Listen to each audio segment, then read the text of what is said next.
On August 20th, a cargo-laden Israeli container ship, Zim Piraeus, lay anchored in San Francisco Bay.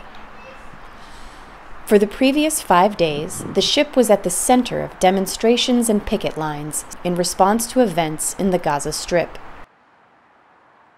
My name is Howard Kaler. I'm a retired longshoreman, and I'm 88 years old now. Port of Oakland is very important in terms of economic life for Israel.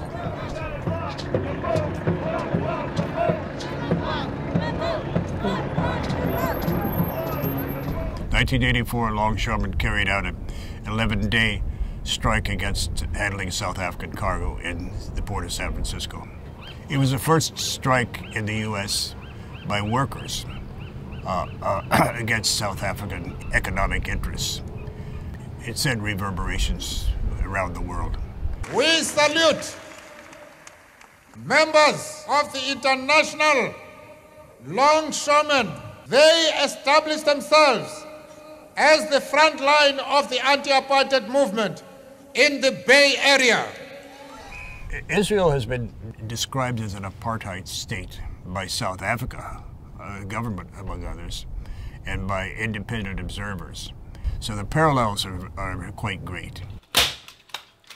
Responding to a call from Palestinian civil society to boycott the State of Israel, thousands of people marched to the Port of Oakland on August 16th to block the Israeli-associated Zim Line ship from unloading its cargo. Over the next 2 days, daily pickets at 5 a.m. and 5 p.m. coincided with worker shifts, effectively blocking the ship from unloading. In '84, it was a conscious action on the part of longshoremen. It was a strike.